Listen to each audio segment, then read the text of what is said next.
Le fondateur et premier président de la République de Turquie, Mustafa Kemal Atatürk, repose dans ce mausolée haut de 17 mètres situé dans la ville d'Ankara. Le père de la nation turque est mort le 10 novembre 1938.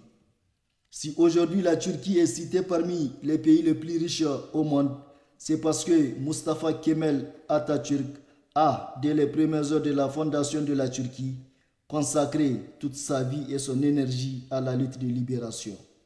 C'est donc pour saluer et honorer la mémoire de ce grand homme d'État que le Premier ministre Ali Mohamed Lamin Zen est allé déposer une gerbe de fleurs à la mémoire du fondateur et premier président turc.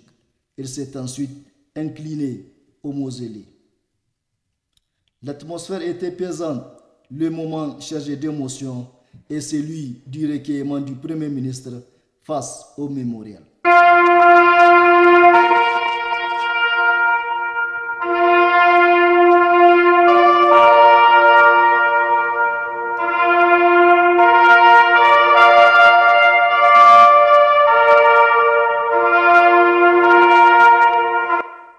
Ensuite, Ali Mohamed Lamin Zen procéda à la signature du livre d'or. Le Premier ministre a écrit de sa plus belle plume son message de sympathie en ces termes, je cite, « Au nom de la République du Niger et de son président le général de brigade Abdraman Chani, je m'incline avec déférence devant la mémoire du père de Turc, héros de la guerre d'indépendance et fondateur de la République. Que ses œuvres, ses faits et gestes aspirent tous les peuples et les pays épris de paix, d'indépendance et de souveraineté, toutes choses qui conviennent pour l'éternité. » Fin de citation.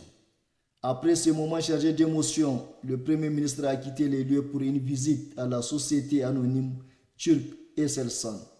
Cette société créée en 1975 produit des systèmes de communication et de défense électronique. Après un accueil chaleureux, la remise des cadeaux, l'administration d'Eselsan et la délégation nigérienne ont eu une séance de travail, séance au cours de laquelle la société a été présentée à la délégation nigérienne. Il faut noter que c'est auprès de cette société que les autorités nigériennes ont commandé en 2021 des équipements militaires et le processus se poursuit normalement, a indiqué le directeur général de la dite société.